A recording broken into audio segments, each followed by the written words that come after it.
Goody, goody, here it comes. Welcome to the Cinema Psycho Show. You are interested in the unknown, the mysterious, the unexplainable. That is why you are here. Oh my God, don't stop now! With your hosts, Brian, John, and Elaine. Welcome to the Cinema Psycho Show, the madhouse for film freaks and film fans of all types. I'm your host, Brian Coddington, joined by my fellow co-hosts and filmmakers, John and Elaine Woolscroft. And welcome to our first edition of our Halloween-themed episodes. I hope you make it out alive.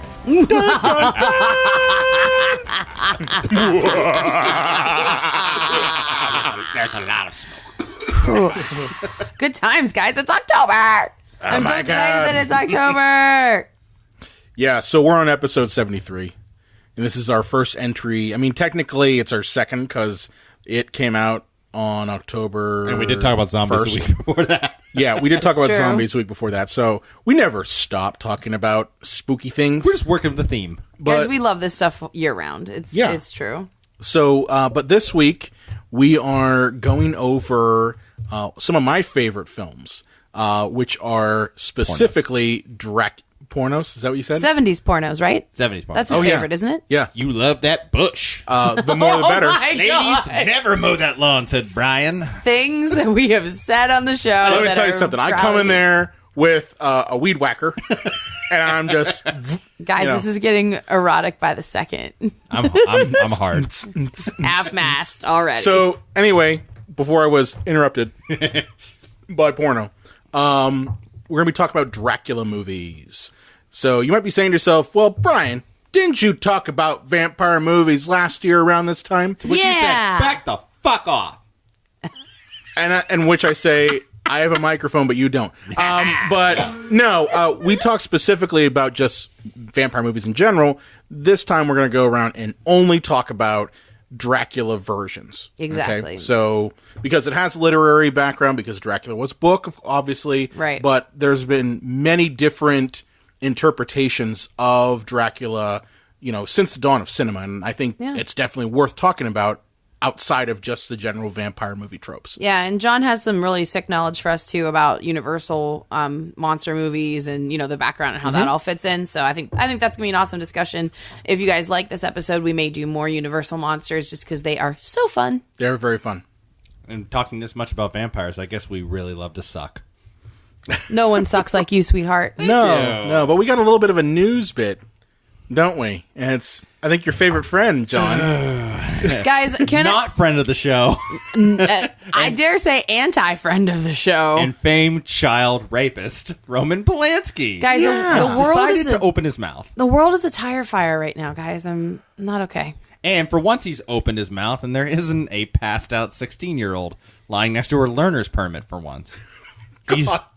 He's decided that... Whatever, he sucks. John, let him have it. Yeah. Let him have it. I mean, unfortunately, the man is a brilliant filmmaker. Human piece of garbage. Human piece of shit, and thereby nullifies the filmmaking bit.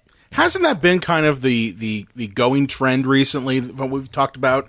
I mean, Stephen King, Yeah. He's brilliant. Just a sex pervert. To my knowledge, he's never done anything tangible. Just Yeah. written about some Right, sick but like, shit. Yeah, but I'm just saying, we're getting along the lines these people of, make it hard for us to like them, is what we're saying. It really is. Yeah. But anyway, this news comes to us from The Guardian, and it's basically titled Roman Polanski on rape sentence. As far as what I did, it's over. Okay. So when there's an article that has your name and rape sentence in it, those things don't just accidentally happen. No, they don't. It's like, oh man, the weirdest thing. I was walking down the street, there was a puddle splashed me. I got accused of rape. They were out of tomato soup at the store. What was that second thing you said? Yeah. Yeah, well, basically, Roman Polanski is saying in this article that he's basically fulfilled his time over the years. And so we're supposed to forgive him then. We're supposed to forgive him. Human dumpster fire, Roman Polanski. So everyone. he apparently was at the Zurich Film Festival promoting his new thriller, And he basically talked about the rape sentence. He said, as you know, Samantha Geimer has been asking for over 30 years for this thing to end, Polanski said to The Hollywood Reporter.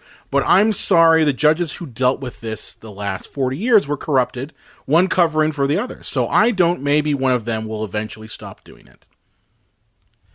Yeah. For a little bit of background for some folks that maybe don't know. Yeah. This woman was invited to Roman Polanski's house underage by herself. Wait, Roman Polanski is a director. He directed Rosemary's Baby. We should probably take it back Chinatown, even further yes. for people. Yes. Just because we may have younger listeners that aren't super Oh, familiar. you whippersnapper millennials. He is considered one of the best directors of that era, the 60s. Yes. 60s, 70s. 60s, 70s. What did he do? Fearless Vampire Hunters was one film that he directed and starred in. Yeah. It's of course a deep cut. Rosemary's Baby, obviously. And his wife was Sharon Tate, who was murdered in the Manson murder. What? Wait, he was married to her? I didn't know that. Yeah. Holy And from what I shite. heard, he was hitting on women at the funeral of Sharon Yes. Tate. That's disgusting. Yeah. Oh, Not yeah, a good he's person. peach. Yeah, so Giant piece of shit, Roman Polanski. this underage girl's invited to his house to take some photographs. So already lay in your face.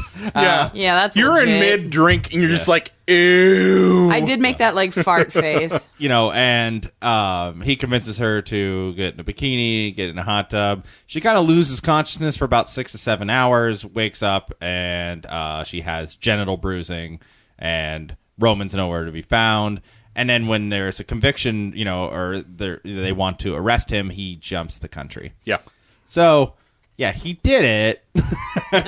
And the thing He's is, I watched guilty as shit. I watched this documentary on him, and like the opening scene shows him like being interviewed by like Steve Allen or somebody like that, and he's like, I just can't help but the young women. I like them as young as possible. I'm like, okay, this motherfucker did it. There's no doubt in my mind. But, okay, he continues about this quote. He says, as far as what I did, it's over. He says, I pleaded guilty. I went to jail. I came back to the United States to do it. Yeah. People forget about that or even don't know. I was then locked up here in Zurich after the festival.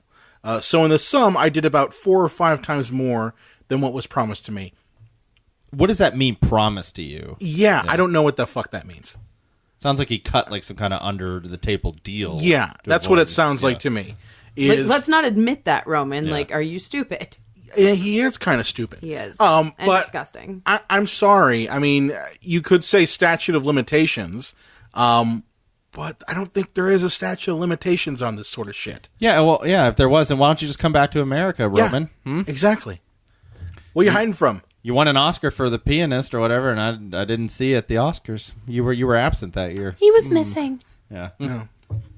Yeah, fun news, but you're probably noticing that we're not talking about the horrible things going on because, I mean, this show would be a real downer. The world is a tire fire. World's okay. a tire well, fire. Are we done with Roman? Yeah, I think we're done with All right, Roman. well, I have something to... We gave him way too much time than he deserves. Give you guys like a moment just for us all to kind of, like lift our spirits a tiny bit. Okay. So the world is a tire fire. That's still a thing. But there's some really cool stories coming out today as of the 2nd. Looks like Ricky Martin, Nicky Jam, a number of stars are all headed down to Puerto Rico to actually hands-on help with the effort there. So they're doing more than the president. Yeah, I was going to say. they're going down there in person. A lot of these... I heard Pitbull is using his own private He jet. chartered a plane to rescue everybody that has cancer on the island to get them to someplace where they can get treatment. I mean, I don't think it can be overstated the devastation that's happening down there. I read a report that everyone that was in intensive care on the island when the hurricane hit died. So that tells you every single person that was in the facility there. And our fucking president decides to tweet. Yep, he's a tweeter. That kills me. Do not get me started. Right I want to now. feel better. He can go fuck himself. He I'm can. sorry. He can. Go fuck himself. He seriously can. But a number of stars, including Cheyenne, of course, Emilio and Gloria Estefan. That doesn't surprise anyone, I'm sure. Jorge Posada, Ivan Rodriguez, Jose Andres, and Telemundo's Rachel Diaz. I apologize. I don't have a good accent, so I'm butchering these names. But a lot of people have gone down in person, and you can see the videos of them like loading water onto trucks and like really helping the effort. Ricky Martin in particular, he has his own like version of like a GoFundMe. I think it's called a Care Us. Let me hold on a second. I want to make sure because I'd never heard of the website before. He has a Care. Also, UNICEF is a good place to donate if anyone's interested in donating. That goes to children in Puerto Rico. Okay, here we go. Ricky Martin's page is a You Caring crowdfunding page. Yeah. So that's like to provide basic needs. He was also on Ellen recently too to kind of like detail all this stuff. Jennifer Lopez, I believe, started up her own page. If not, she's made some significant donations. And then artist, I think his name is Ricardo Arjona. He's doing like a benefit concert. And then Residente is doing a GoFundMe for Puerto Rico. So there's a lot of good places to donate. You know, I urge anybody, if you're listening to this and you want to donate, just double check your sources real quick. A lot of times, like donating to the Red Cross seems like a good idea, but those funds can be tied up, unfortunately, and not go to the people that really need it the most. Everybody in Puerto Rico, they're a U.S. citizen. So, Yeah. We have fellow Americans in a big bunch of trouble right now. That's the thing I think people forget is that, and it's of course, when tragedies like this happen, it really shows you the true colors of people. Right. Because it seems to me that when it happens to a state, you see everything come for that state. Mm-hmm. Right. Well, and Puerto Rico's been asking for statehood for years. Yeah. Because they're bankrupt. So not only are they a U.S. territory, but they're a bankrupt U.S. territory. Mm-hmm. And then this shit happens, and then you've got a fucking asshole like we've got in the White House who sits on his ass all day doing nothing and tweeting. And humiliating their... Don't forget, he's playing golf, too. Oh, yeah, well, yeah. Humiliating their mayor, and when she's literally on the ground, like, with people trying to make things better. I mean, the island has no power, still. Yeah. They won't probably for months. There's no cell service, so, I mean, just really scary things happening there, but it is giving my heart a slight lift to see people using celebrity for good and trying to make the right decisions and but donate aid, what'll happen then is that some people will criticize those celebrities when they do call out President Pissface for his lack of doing shit. They'll say, why are you politicizing your role? I mean, that's what we're seeing a lot right now. I mean, it's a shame that that's the reaction, because truly, I mean, like, I can't imagine the devastation. And I mean, even in the areas that, we've already, seen, kind of start to bounce back, obviously like Houston's bounced back a little bit, but, the Keys were hit really badly. Mm-hmm. Key West was hit really badly. These areas need donations. They need money. They need help, and things that you would never think of. Like they need baby formula. They need diapers. You can't forget about things like,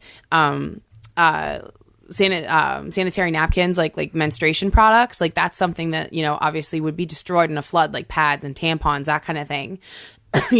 Socks are actually one of the top 10 things that like homeless people always want on their lists. So I can only imagine that being something that's needed. Maybe not in Puerto Rico because it's tropical. The thing is in any sort of moisture-ridden place like that, you can get fungus, and if you don't take care of it, your feet aren't dry.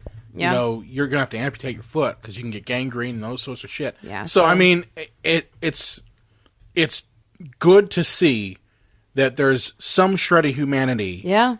In the midst of all this crap. Well, the Pitbull report was awesome. I mean, I don't really listen to his music, but I mean, that's an awesome thing for him to do. Yeah, I never really cared for Pitbull, but this is pretty cool. It's really cool. But I've always liked Ricky Martin, and I think that I've always like had a soft spot for him because when he came out a few years ago, I just always felt so bad that he had to pretend for so long to be the opposite of who he really was. And like, I always had so much sympathy for that because he was in those crazy videos, like humping chicks and stuff. And that wasn't him. Like, but he's always, I wasn't that surprised. He's always struck me as such a nice man. I'm going to be honest with you. I wasn't that surprised. Anyway, he's a good looking cat. Yeah. Either side's lucky.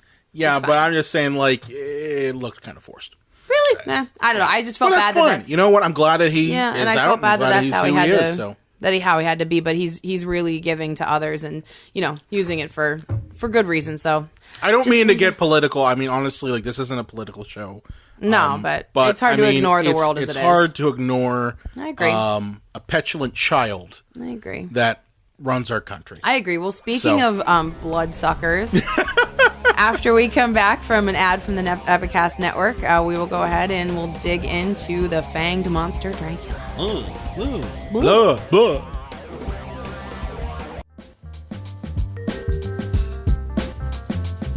Hey guys, this is Marta from Marta on the Move. I hope you're enjoying this podcast. When you're done with this one, you should go check out mine on www.martaonthemove.com. On the Epicast Network, you can find me on Twitter at ICan'tFindMarta. If you like interesting people and places in Pittsburgh, food and drink, travel advice, and general nerdery, check it out and keep it moving. Hey, this is Len Kabasinski, and you're listening to The Cinema Psycho Show. And we're back. That was mentions from our friends over at the Epicast Network, specifically Marta on the Move. Marta's got an awesome event coming up, and it is True Spooky Stories of Pittsburgh, a live podcast. It's on October 13th, and it's going to be held at the Carnegie Coffee Company in Pittsburgh, so you should go there. There are a few things I won't do for coffee. Yeah, it's a Friday night then. It's a Friday night. Check that out. You can get the tickets on her website and on her Twitter and on Eventbrite. There's a Facebook page for it too. There's for the a event, Facebook and page. I always forget about that. Facebook's getting real good about linking the tickets and making sure you can get all the stuff you need. I think that's really cool. Yeah, because I always want to do more stuff in the city. You know. Yeah. So if you like spooky stories and that they're true, not phony, go to this event. All true. Cool. Love all it. True. Love it. So, as we mentioned at the top of the show, today's episode is going to be about Dracula. Blah. The OG. The OG vampire. The OG.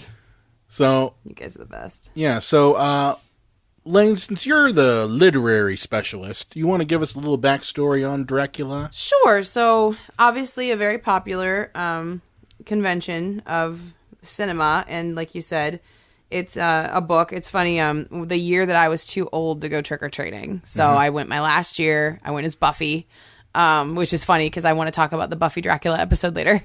I don't know anything about that. It's a hoot. I won't. There's not too much to say. But, long before it was one of those, pretty hardbacks you could get at Barnes & Noble, the first year I was too old to trick-or-treat, I actually... I read that instead when everyone else was trick-or-treating, and I felt like a tiny little baby badass. And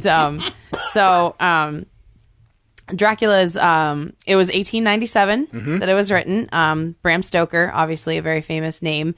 And did you guys know he was Irish? Yeah. I didn't know that. I thought that was cool. Irish, I and found he that out was today. he ran a theater. He was a theater manager? That sounds right. Yeah, that sounds right. But it's basically... the attempt of Dracula's part to move from Transylvania to England so that he can, spread his curse. And then... One more time? Spread his curse. And then of the battle between him and then the small, the band of men and women that were, fighting him, led by Professor Abraham Van Helsing. The original badass. Fun fact about me, Dracula's my favorite ballet, and I'm seeing it this month, and I'm really fucking excited. It is the best ballet. It is the best because they do the aerials and the costumes are amazing and it's fucking Dracula. Come on. So you're going to go see the little bear in the car, huh? No, that's not a thing. That's not a thing at all. But yeah, so it's been, obviously the character has been taken, quite a few times. And what's interesting about Dracula, the novel itself is written as a series of diary entries, which is a cool format. It's the first time I read it, I think I was in 6th or 7th grade, and I was just like, what the fuck is this? Because literally every chapter is from another person's perspective. It's like a journal entry. Thanks to Francis Ford Coppola, all I can hear is Keanu Reeves. It's so bad. My dearest beloved, my dear, Dracula is strange. When I come back, we shall be married. And we shall be tubular. Caught. No, don't say tubular. But what's interesting about Dracula's character is that he's an amalgamation of a bunch of different vampire myths and legends dating all the way back to the beginning of Christianity, combined with historical context. So, like, Bram Stoker didn't just... He basically created Dracula out of nothing. Okay, there were myths about vampires before this. You had Lilith, for instance, who is a biblical entity who was a bloodsucker of children. Yeah, right? Huh? Didn't she bathe in... No, that's Elizabeth Bathory. That's Lady Bathory, who bathed in virgin blood. Lilith, who was supposedly Adam's first wife before Eve, was created as an equal to Adam. And she basically was cursed because she wouldn't go along with Adam and to kind of walk the earth and be a bloodsucker. Okay, so that's... Take note, ladies. Yeah. So, but then you also get historical context like Elizabeth Bathory, for instance, the Blood Countess, who believed that she could embody her youth through bathing in the blood of virgins and young women. So sticky. Yeah, really. And then her fate was she was walled up inside of her castle. You know, Clinique wasn't around yet, guys. We didn't have a lot of good skincare options, okay? Yeah, but, you know, blood, come on. But, I mean, the most important character that he pulled from was Vlad the Impaler, also known as Vlad Dracula, the namesake for Dracula. And most people know about him. He was a Romanian prince. He was a peach. He really was. He would impale his enemies on pikes and display them outside of his kingdom as a warning. And then he would also eat underneath them as well. You would think that would just be counterproductive for him, because of the smell. I mean... Yeah. The smell. And all the mice and birds it's attracting. Yeah. But here's the thing. The thing is, like, he's viewed as a hero in Transylvania. Like, in modern-day Romania, Vlad Dracula is considered a hero because he defended his kingdom against the Turks. And so, like, all these different historical characters and myths and legends all came together and created the vampire Dracula we see in literature that eventually transferred over to film.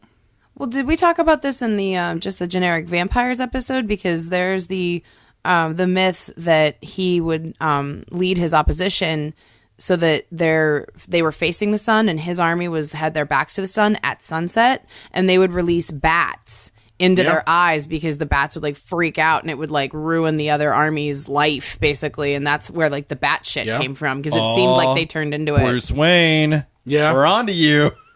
we know your game. Yeah, but buddy. It's just interesting to see how Stoker was able to distill all these myths and legends and historical characters down into this basically archetype for modern day vampires. But I mean, I think since it's a movie podcast, not really a literature podcast, right? The first vampire film that has lasted and hasn't been destroyed. Now, this is an important thing to note. There were other vampire movies made before this particular film, but this is the only one that survived. There's the instance of the movie called Vampire that I believe was made in like the 19-teens. And also you've got the Lon Chaney vampire movie. Did they just wear out and disappear, or did somebody destroy them? They either could have been destroyed. I mean, those films were also made on nitrate film, so they could easily have combusted. They weren't meant to last. No, they weren't meant to last. But Nosferatu, directed by F.W. Murnau, is considered one of the first vampire films that has survived to modern day. But Brian, that's Nosferatu, not Dracula. Yes, you're right. And that is because this movie was originally court-ordered to be destroyed. And the only reason we have it is because a couple people basically said, fuck you, I'm not destroying my movie, and kept it. And it was only years later that it was found and pieced back together into what we have now. So F.W. Murnau basically ripped off of Dracula. It's pretty blatantly obvious. It's blatant copyright infringement. Yeah. And Stoker's widow basically won a court case when this movie came out, and the court case bankrupted Prana Films, which was Murnau's studio. And he basically, this movie was thought lost. and only was found maybe in the past 30, 40, maybe even 50 years ago and pieced back together. So the movie, you've probably all seen it.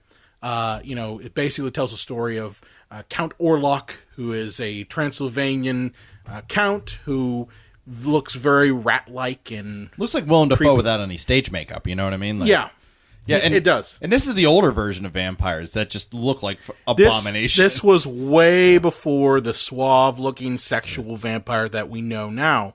And, you basically have the same similar plot of Dracula. Jonathan Harker, or as he called in here, Hutter, comes to Transylvania to sell Count Orlok real estate. Basically, Count Orlok kills him, drinks his blood, and falls in love with Ellen, played by Greta Schroeder.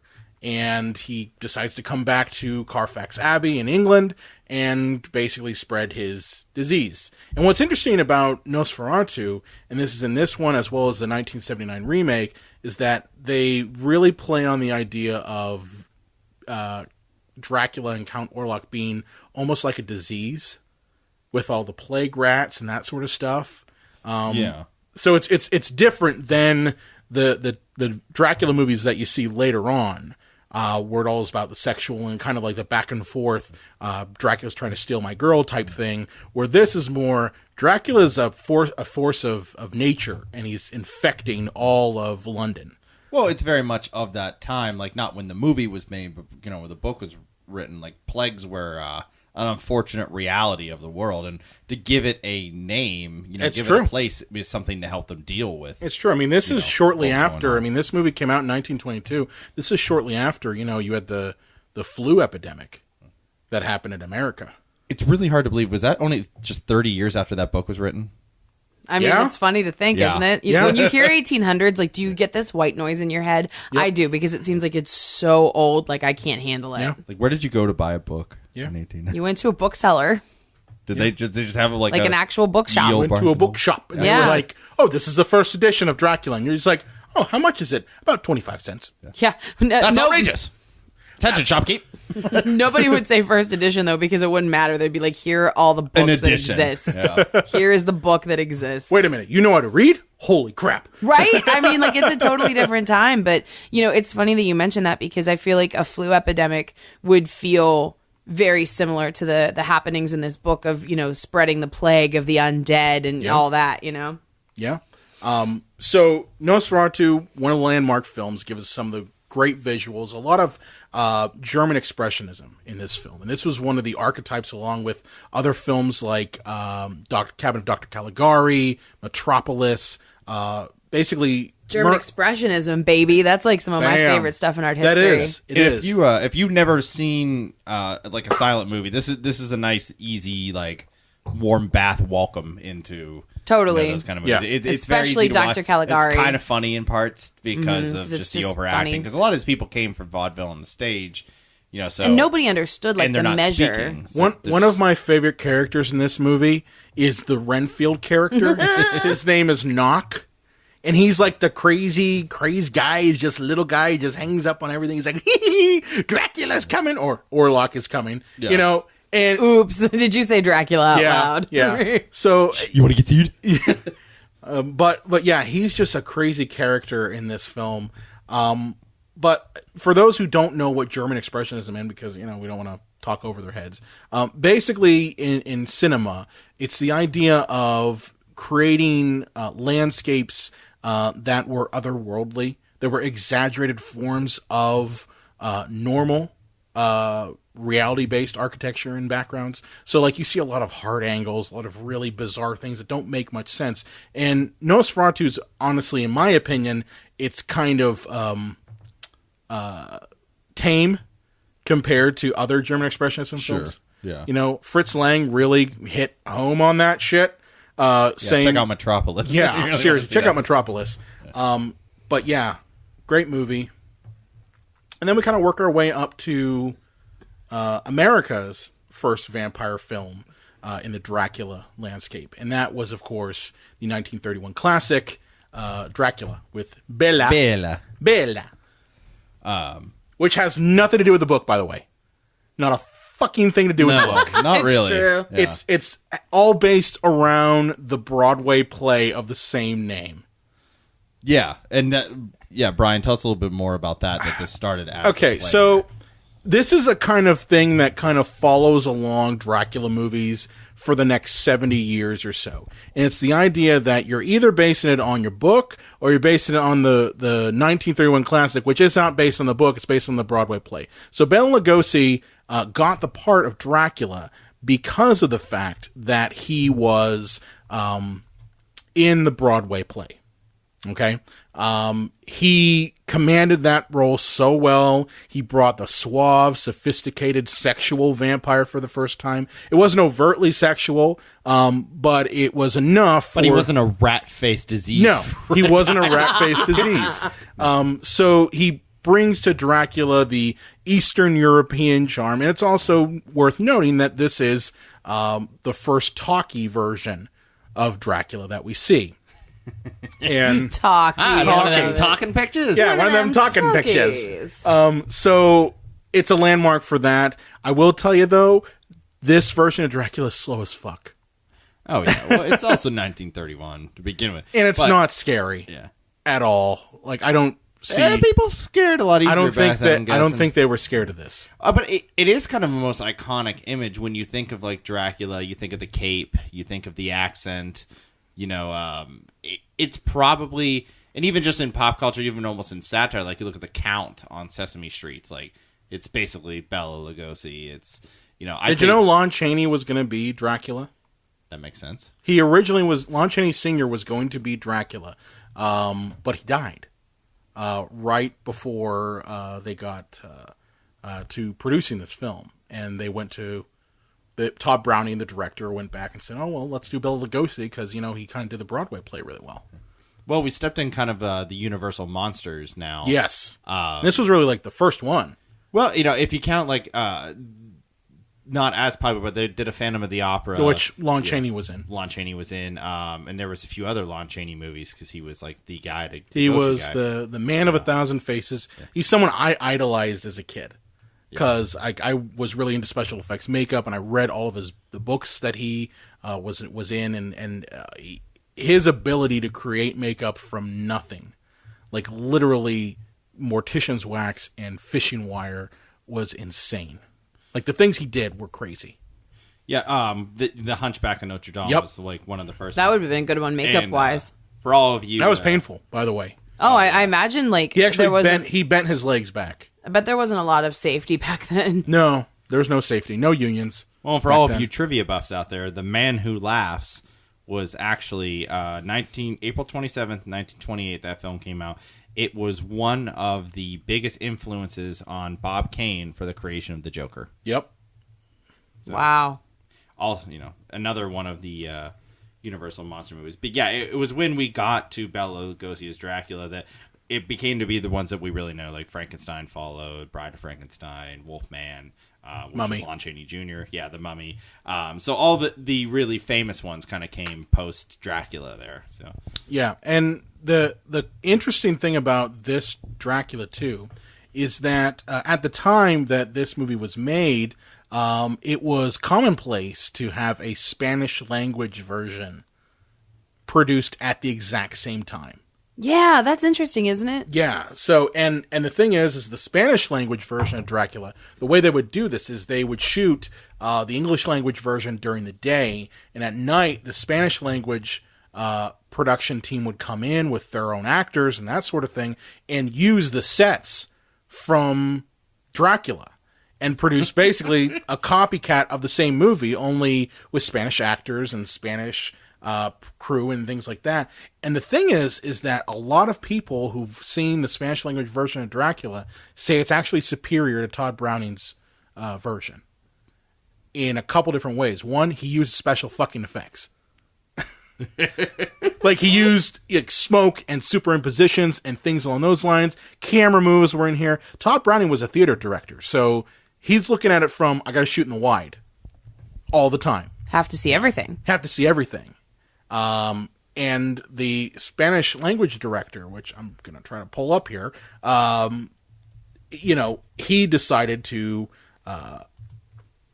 He was a better filmmaker. He was a better right? filmmaker. Yeah, yes. we talked about this on the Dracula or the vampire episode, I think, a little bit because it is so interesting that they were shot like that.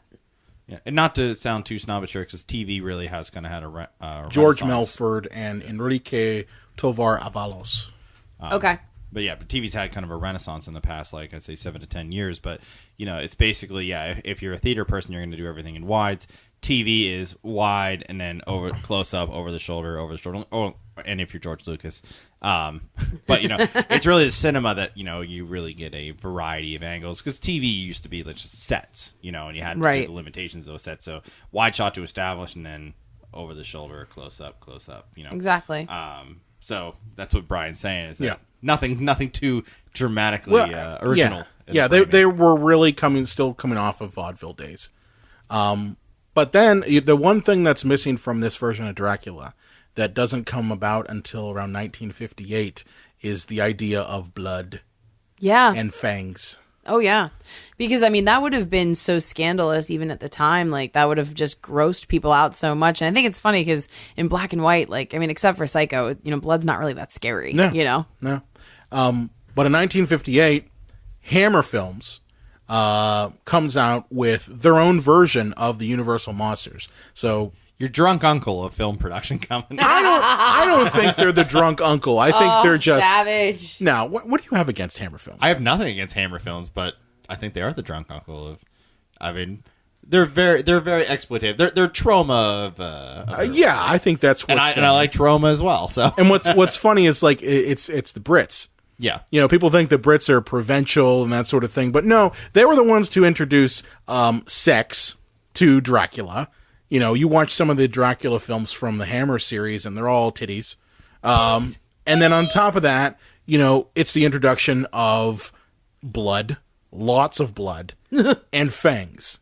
You've got Peter Cushing as Dr. Van Helsing in Horror of Dracula, along with Christopher Lee, who some say is the better Dracula compared to Bela. Well, he plays him 37 times, right? Before he does. Before he's all said and done. And he's also played it in non-Hammer films, like he was in the Dracula version done by, I think it was Jess Franco. It was an Italian version. But he plays one that's more similar to the book, like complete with the mustache that Dracula has and the old age, and then transitioning to the young man. So the thing, too, is these Dracula movies are still not really totally based in the book. They're kind of just offshoots here or there. They change the names of the characters. Mina becomes Lucy. Harker becomes Homewood. It's really kind of a messed up fuckery of different pieces of Dracula being put together. Well, it's fascinating to watch, all these different generations and their takes on the film. Because there's 15 years between Nosferatu and the Bela Lugosi movie. Now we got nearly 20 years between that one, and actually over 20 years between the Christopher Lee and the Bela Lugosi movie. So just how different generations have the take on the character and and how that defines their own generations. And Christopher Lee, pretty much as you said, stuck around as Dracula for a very long time. He was doing steady paychecks, folks. Oh yeah, and it was it by the time he was in the 70s, he was doing Dracula AD 1970 something. I think it was 73, and just exploitative Dracula films. And it really isn't until the late 70s when you start to get more serious Dracula films. You get movies like Dracula from 1979 starring Frank Langella. You get the TV movie Dracula with Jack Palance. Don't tell me you're skipping over my favorite. Which one's your favorite? Blackula. I knew he was going to say that. I did mention exploitative Dracula films. Yeah, but we can't just Did I skip? Blackula. Okay. All right, please, talk to me about Blackula. Well, it's Dracula, but he's black. That's basically it. But, it's got the greatest title of all time. There actually isn't much to say. It is just Dracula. It seriously is. An African-American, but Blackula is the greatest title. And then, of course, you've got the sequel, Scream, Blackula, Scream. Because why not make a sequel to it? But my point is that, all these movies, Blackula, Dracula 80, 1970 something, they're all offshoots and not really related at all to the Dracula narrative. As I said, you get really into the late 70s when you start to get back into Dracula, touching back into the literary roots with Dracula 1979, Jack Palance's Dracula, which a lot of people say that these two movies influenced Francis Ford Coppola in 1992. Right. But also at the same time, 1979, you get Werner Herzog's remake to Nosferatu. Right. Which I love that film. And I love its poster. Have you ever seen it? Yeah. I saw it in undergrad, but I just mostly love the poster because we just bought it and put it on our wall because it's so pretty. The poster is great. I was watching some art, reviews. in art direction. Well, I was watching some reviews today, and people were bashing that film. They said it's too slow. They said it takes too long to get to the point. And I get that. It's a slower burn film. But you can tell that Werner Herzog has an appreciation for the source material. Yeah. And he's trying to add something different to it. But which source material? Dracula or the original Nosferatu? Nosferatu. Yeah. So, I mean, he does change the names back to Dracula. Yeah. It's just funny that it's a reimagining of something that was a rip-off of something else. Yeah. It's kind of funny how it's cyclical like that, and I think that's a good example of how, ideas can influence each other over time. Because, too, I mean, it's a completely different landscape as far as filmmaking and entertainment goes by this point, Yeah. It's a completely different era. But, I mean, I love the visuals in Nosferatu. I love Klaus Kinski as Dracula. Mm-hmm. Oh, he's a good Dracula to me. He's terrifying, but at the same time, he's a sympathetic character, which is exactly what Dracula is. And that's not easy to do. No, it's not. You feel bad for him because you realize he can't die. He's cursed. And that's his hell. He's cursed, man. And these sorts of points transition to what I think is probably one of the best-known versions of Dracula. Because in the 80s, Dracula kind of wasn't popular. Mm-hmm. You had... Got a lot of vampire movies, but not a lot of Dracula. Yeah, you had like Lost Boys and things like that, but no Dracula movie, really. Until 1992. And that is with Francis Ford Coppola's Bram Stoker's Dracula. One of my opinion, the best Dracula films out there. Beautiful film. Flawed film. Yeah. All right, yeah. Saved American Zoetrope. Right. That movie single-handedly saved that company from bankruptcy. It would have been automatically 10 times better if they had just not cast Winona Ryder and Keanu Reeves. The casting is where it's problematic for me because it's some of Gary Oldman's finest work, but I just have a really hard time taking Keanu Reeves seriously. I think just, he has too modern of an aura to really sell like the older time. I just, I think, Winona Ryder, I mean, she's great now in Stranger Things, and there's been stuff she's been good in, but overall, I don't think she's a very strong actress. In this she has film, her certain kind of role. She has her moments, but I will say, in this film, not so much. In her later work, like Girl Interrupted, absolutely. Oh, she's great in that, But it definitely, you can tell that she's still fresh off of Heather's fame by this time. And she's not great in that. What? She's okay. What? She's okay. No, she's pretty good. She's good in Heather's. That's Christian Slater, right? Yeah. He carries that. I was just about to say, they should cast Christian Slater in this Watch movie. it again, and it's Christian Slater that's good. I gotta tell you, this Dracula is a little weird for me. Yeah, but I'm going to watch that now because, honestly, I like Winona Ryder in that. I mean, film. I don't dislike her. I just don't think she's as strong as everyone thinks she is because everybody else is making her look good. Right. Heather's was written by same guy that wrote Batman Returns. How about that? Yeah, but with Bram Stoker's Dracula, there's a lot of firsts in this film, okay? It's the first time that a feature-length film was edited digitally. Mm-hmm. Because they had to save money. Yeah, that's pretty cool. That's the crazy concept there. This is the first movie. And also at the same time, it's one of the last films to use old-time practical effects. Like, the way that they made this movie, they did it the hard way. And they did it specifically because the era that they were trying to depict was the same time as the birth of cinema.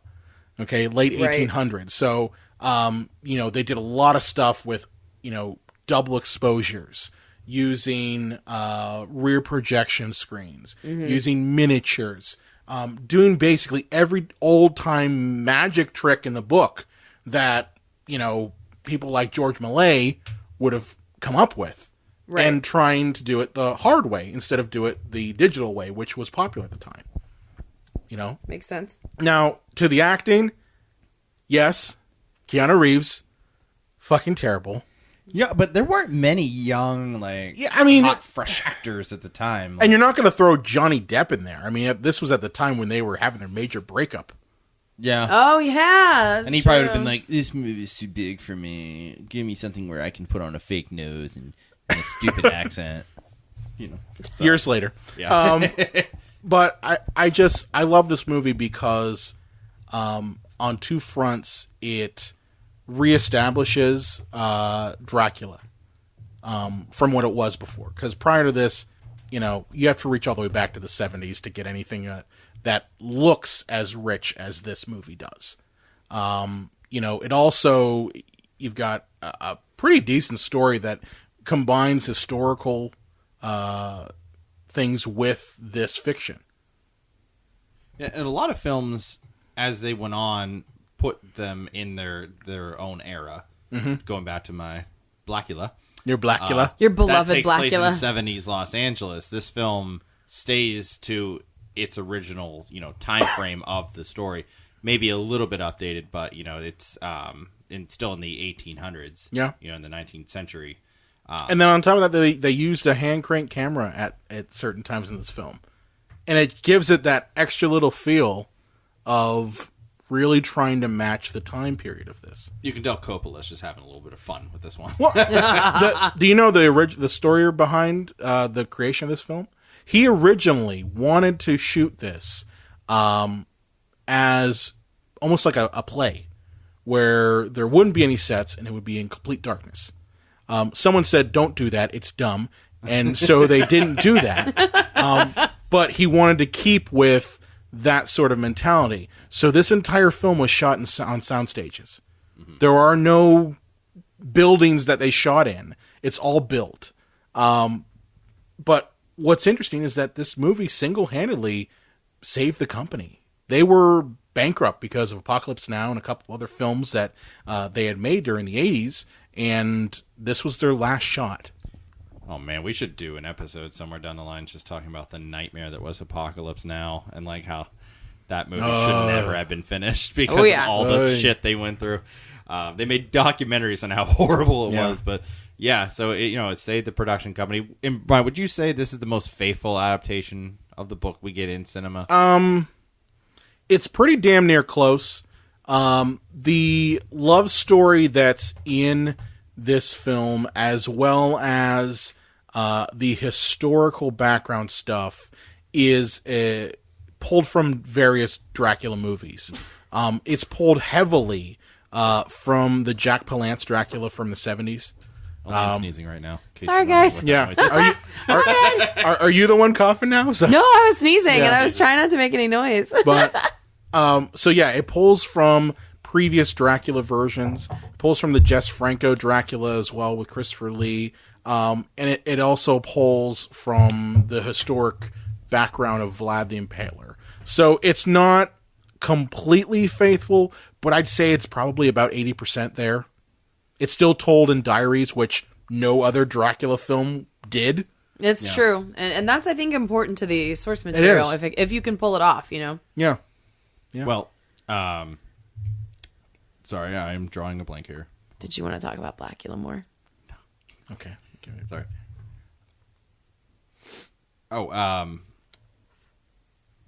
so, and then it's interesting that you say it, it pulled from, this source and that source, because a few years later, we get probably his worst film that he's ever done. We get Mel Brooks's Dracula, Dead and Loving It. Oh, God. Which is, a takeoff on all kinds of different versions of this. So I actually don't mind Dracula Dead and Loving It. Well, if Mel Brooks makes it, it's not going to be terrible. No. That doesn't mean it's going to be good. But No, it's not going to be terrible. It's not going to be terrible. Listen, when I was a kid, I would watch Dracula Dead and Loving It and then couple it with Young Frankenstein, and I was happy. Okay? Now, if I threw Robin Hood Men in Tights in there, I was sad. But You don't like Robin Hood Men in Tights? no, I don't. Oh. There are moments I like it, and then there are moments I don't. It just the Spaceballs? the dance numbers.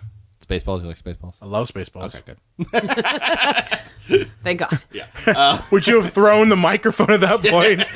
You like Spaceballs? You're like Spaceballs. But no, I didn't mind Dracula Dead and Loving It just because it was a complete and utter parody. Like the blood scene with Steven Weber, I think is hilarious. Yeah. He just like, she's not quite dead. She's dead enough. And I'll admit, it's been a long time since I've seen this movie, but I just can't put my finger on why it doesn't work. It might be Leslie Why do you think Nielsen. it doesn't work? It might be Leslie Nielsen. Like, as much as I love him, and he's apparently was like a great human being. I was having a day, man. I think it's just like, he's too connected with the Naked Gun movies and just parody movies in general that aren't as good as something Mel Brooks would make, that like it kind of tainted the movie a little bit right from the outset. I don't know. I don't know. I actually can appreciate that film just for what it's trying to do. I think it's not nearly as successful as Young Frankenstein. Young Frankenstein's a classic, and I mean it hits every note. Dracula Dead and Loving It, you can definitely tell has a 90s veneer on it. Yeah. It's definitely like, hey, yeah, you're throwing some 90s sheen on this film. But at the same time, I can appreciate it for what it is. There are some funny moments in it. The daymare scene, the blood scene, Mel Brooks' Van Helsing. I mean, was that one of his last movies that like he really helmed in terms of like writing, directing? Yeah. Because I can't really think of anything he really did after that. I mean it was in Curb Your Enthusiasm. Right. He went to Broadway, with the producers and all that, and that took up quite a bit of his life. But just he made the film version of Producers, right? Yeah, both versions, I think. Well, he made the film and then brought it to Broadway. So it was originally it might be my favorite Mel Brooks work. And then he brought it to Broadway, and then somebody else adapted the Broadway musical to film. Susan Stroman. So, not to be, that's not confusing or anything. Not at all. So, but pretty much all through the 90s, we don't really get any Dracula movies after Bram Stoker's Dracula. Well, I feel that after Mel Brooks is basically just tore it to shreds. Like, what do we do now? He did, but we start to get, like, I guess the last gasp of Dracula is in the 2000s when you get Dracula 2000. Kind of. Well, and now I can bring it up. The Buffy episode is actually in 2000. It is the season 5 premiere, and it's very tongue-in-cheek, and it's that actor, he was in something else at the same time. He played Dracula like twice at that point. I think what the other thing was like a Vlad the Impaler kind of thing. Okay. But they play it for laughs mostly because he like comes to Buffy and everything, and there's so many good lines in it. I can't even say them all, but he when he introduces himself, he's like, I am Dracula, and she's like, get out. Like, just like, they're like all like real starstruck by him and stuff. And, a lot of the people have, that are older, they have,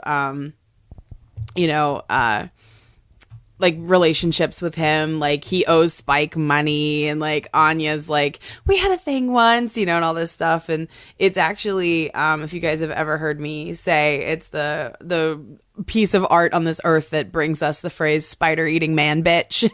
Which I say a lot because he turns like Xander into the Renfield character. He turns him into like his slave, and it worked into the series a little bit because Dracula kind of introduces Buffy's darkness to her, and there's darkness in her power as well as it being for forces of good and everything.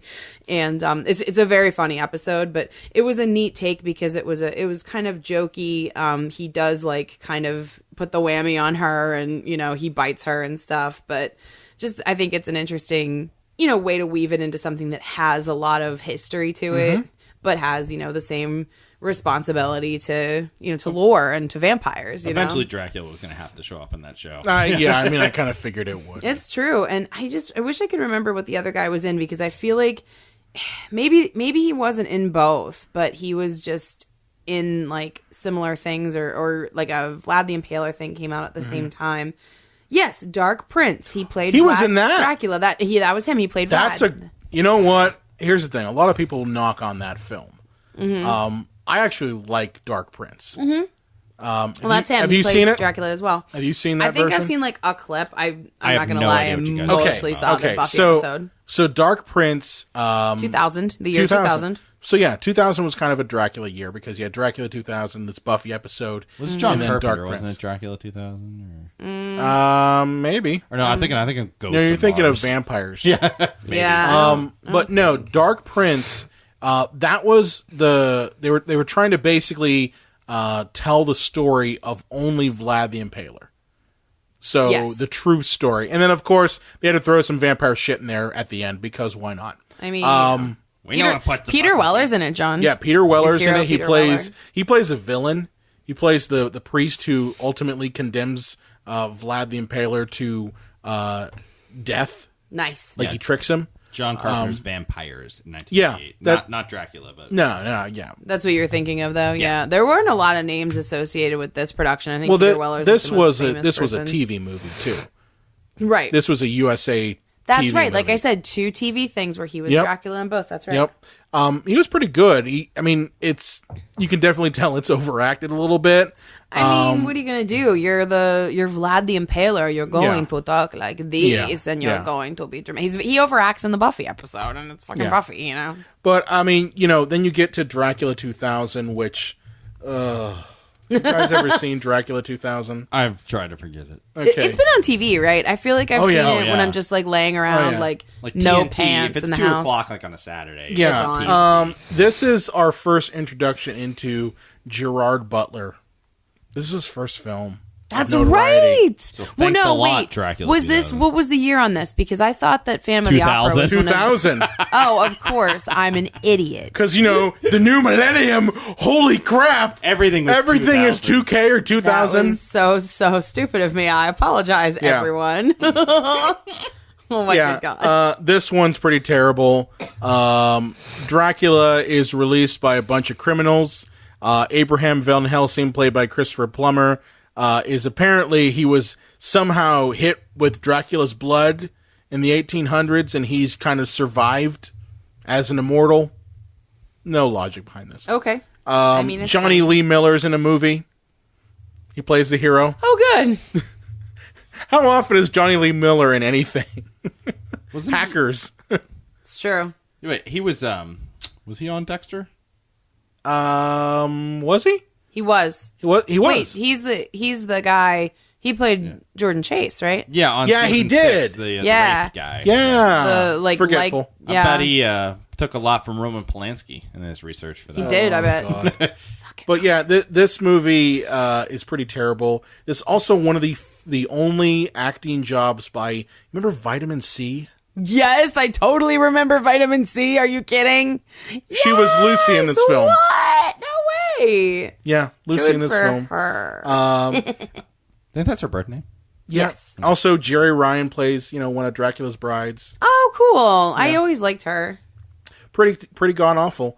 She's a terrible actress, but she she seems like is. a nice person. But yeah, this spawned a bunch of sequels. So like you had Dracula 2000, like 2, 3, 4, 5, and 6. Shouldn't it be Dracula 2001? You think? But also around the same time, you get movies like Blade. Blade comes out. You then get a little tie-in with Dracula in Blade 3 with Drake. You remember Blade 3? Yeah. John's like, unfortunately. You're like, I'm I trying to recall. forget it. Why'd you have to fucking bring it up? Triple H was in. Triple H was in that with Damn Silver right he Fangs. was. Yeah. With Silver fucking Fangs. Yep. Oh, God. My heart hurts, guys. And Ryan Reynolds is in that too as an annoying character. Bless him. Yeah, Ryan Reynolds was the kiss of death for comic book movies until Deadpool. Like That's until right. they did Deadpool right, because he played yeah. Deadpool once. And Blade. sucked. Green Lantern and X-Men Origins Wolverine. Like if you put Ryan Reynolds in your comic book movie, it's a kiss of death. And then Deadpool came out and Yeah. changed all that. But Nailed it. Yeah.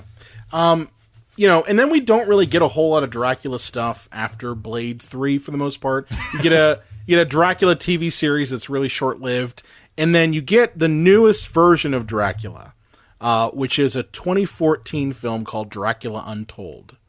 which You I guys seen avoided. this? You avoided it? I avoided that. Good job. Oh, bye. Good job. Was it another Vlad the Impaler origin story? Yes, it was. Okay. Okay, so you're familiar with the current trend now of creating universes for every fucking thing, right? No. What? Tell me more. No, just Okay. kidding. We both stared at Brian yeah, we fucking know. So you know how The Mummy currently is the first in a series of Universal monster movies? We'll see about that. It tanked. What if I were to tell you that it's actually the second go-around of creating a universe for Universal monster movies? Because they were trying to start with this one, yeah. Okay. Right? Now, of course, I'm also skipping over Van Helsing. We don't need to talk about that. But That's too bad because both Kate Beckinsale and Hugh Jackman are so fun to look at in that movie. one of those two is nice. I like looking at Kate Beckinsale. But my I don't need point that is, movie to look at her. Yeah. my point is, Dracula Untold was actually the first go-around at trying to create a modern version of Universal monsters. Now, that was the one in 14? 14. And that was the one with Luke Evans, right? Luke Who played Evans. Gaston in Beauty and the Beast? Yes, he plays Vlad. It also has Dominic Cooper, who's kind of his doppelganger, who plays his brother Mehmed. It is... It's got a crap ton of CGI effects. It is just kind of over the top, in my opinion. It also has Charles Dance as the elder vampire who turns Vlad into the vampire initially. And They do realize that Vlad the Impaler didn't actually have mystical powers, yes, right? yeah, I know. yeah, I know. So just to give you a quick rundown of this film, I mean, really, if you want to watch it, but you're kind of subjecting yourself to torture. Vlad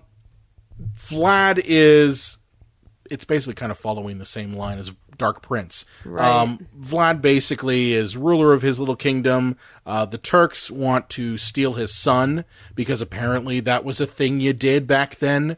They would take your kids, the Turks would, and train them into warriors. Vlad refused, which basically caused this conflict.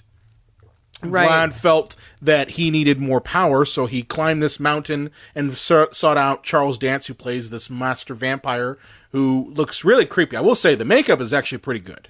Well, they're banking on this being that extended universe. Yeah, they it. made Charles Dance look really creepy, and the vampire effects are not bad. But he basically makes a deal with Vlad, says, I will give you my power for 3 days. If you can survive and not drink human blood for 3 days, you'll revert back to your human form. If you do, though, I get to leave this cave because you basically find out that Charles Dance was tricked into staying in this cave, and he can't leave until someone takes his place. Don't you hate it when that happens? Yeah, I do too. So Vlad drinks the blood, he dies, comes back as a vampire, and starts basically killing Turks left and right with large clouds of bats. That's his power. Okay. He can turn into large clouds of bats and move around and, kill people. Like you do. Like you do. Where did the bat thing come from? We already talked about that. Yeah, wait. Vlad the Impaler, it's I meant- rumored that he actually... Right, but that's historically. I just meant... But, in the the legend film just and- grew, I The think. legend grew from that, but there were also myths of vampires having the power to turn into night creatures, so wolves, things along those I'm familiar lines. with the wolf thing, too. So, I mean, it was kind of associating night creatures with vampires. So, bats, in essence, kind of became, the kind of mascot because they're kind of the ultimate night creature.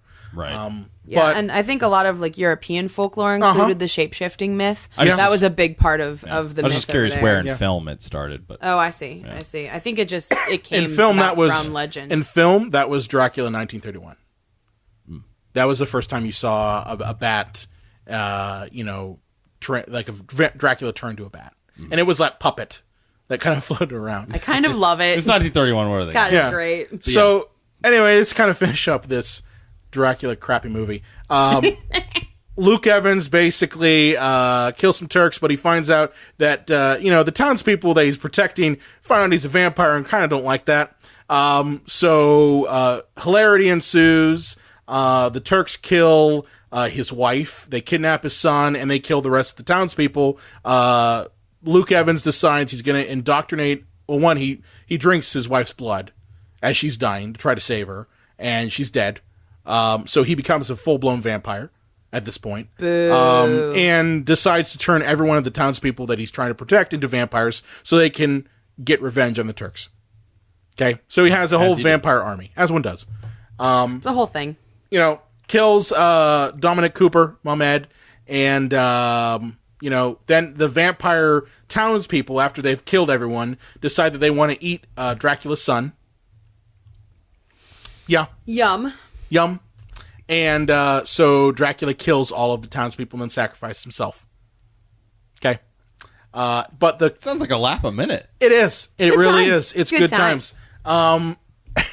The best part, though, is the ending, in which they flash forward to present day, and of course they now have Dracula, who survived the burning of himself, because a Renfield character comes around and gives him some blood, and he revives, and blah, blah, blah.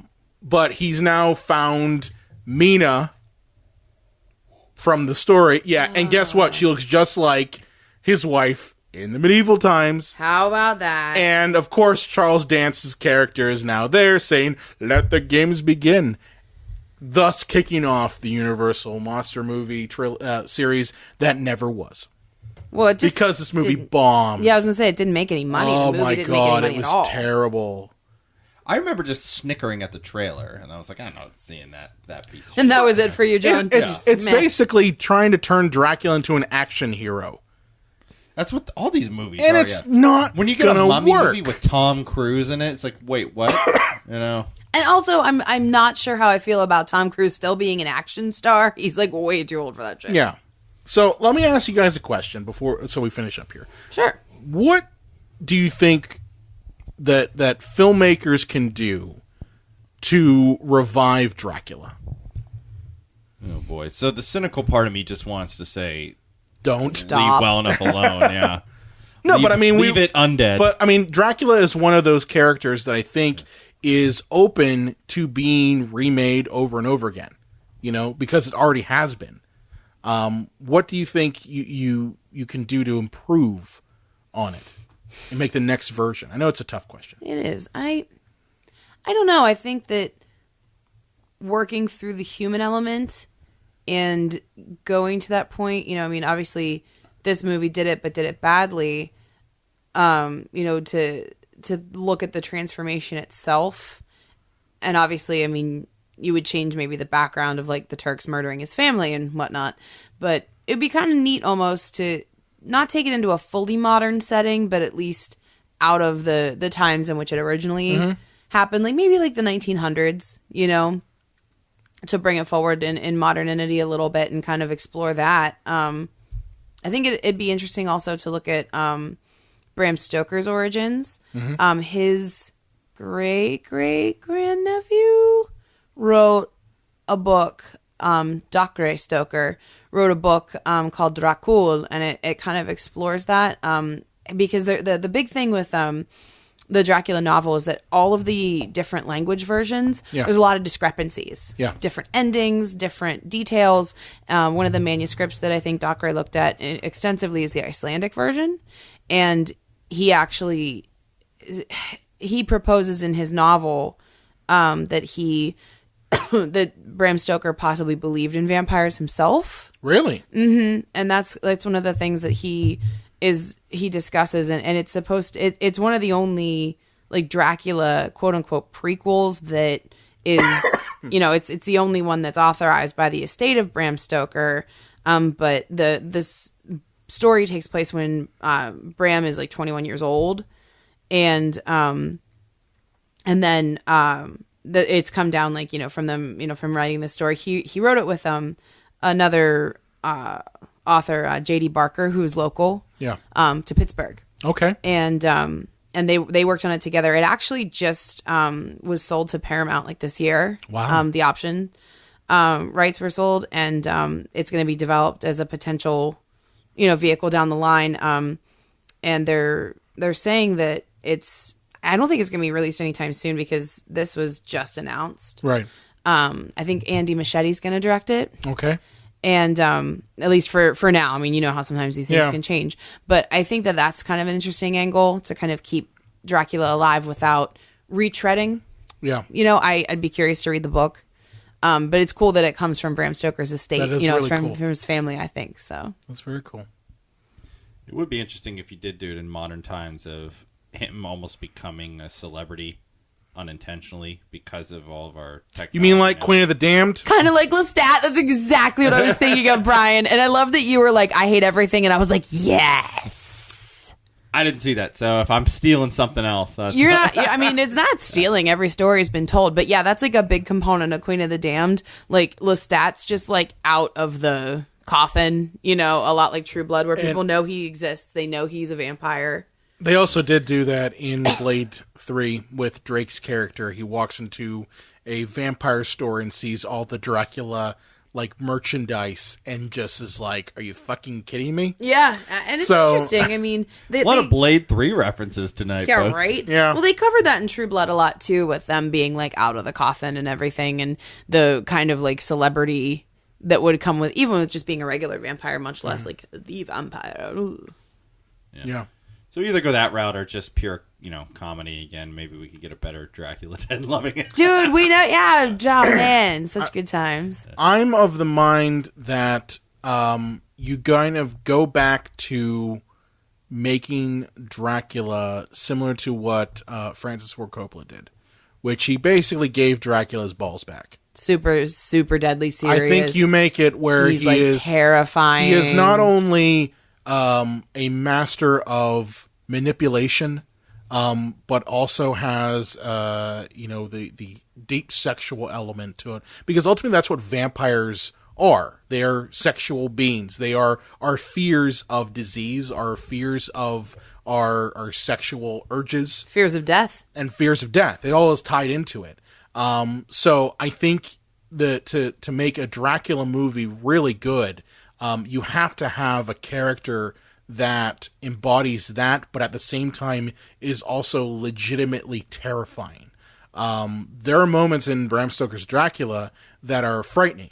You know, like it is scary. It is a very visually visceral film. When he turns into a bat and attacks, the vampire hunters, and when he, is murdering Lucy, with the wolves. I mean, that is scary shit. Agreed. So I think the only way to do a proper Dracula movie, I don't think you necessarily have to rewrite the whole book on it, but I think that you have to make sure that you incorporate those elements in it, or else it's just kind of, weak. I don't know if I'm quite sold on making it modern. I think there's a danger in that you kind of go down the Blade route, or you go down the True Blood route. But at the same time, I mean, I think there's room for it. I just think you have to make sure that the vampires, that Dracula in that is legitimately terrifying, but at the same time is manipulative. You know, I would love to see a Dracula movie that plays into some of our current political stuff. Income inequality. I've always said, one of the things that I liked about Blade, the first Blade, is that they kind of made it where the vampires were basically leeching off of everyone. Mm-hmm. Not only for their blood, but also for, they were the high on the hog people. They were your politicians. They were your wealthy people. I like that element because it's something that we can relate to. It's true. And if you're going to go into a modern context, it makes sense that Dracula would be that character. President Dracula. I like it. Yeah. Or two, man, climate change would be a bitch for that guy. He needs specific dirt, very specific dirt. Erosion. Dirt from his homeland. Ocean rising. Oh, God. Yeah. So, I mean, that's where I would go. I just think no matter what you do, Dracula has to be It has to have terrifying. Teeth. Yeah. Absolutely. It sounds like you need an R rating. Oh, you can't do Not fucking just PG-13. Fangs. Yeah. So, Lane, where can they find you at on the Twitters? You can find me on Twitter at LA_Croft. John? The Unreal Jables. You can find me at Brian Cunnington. Also on the Psycho Show page.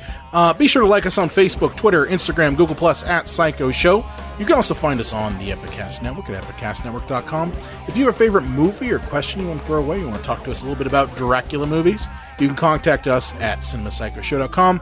And make sure to subscribe to us on iTunes. Send us a rate, send us a review. We love getting those.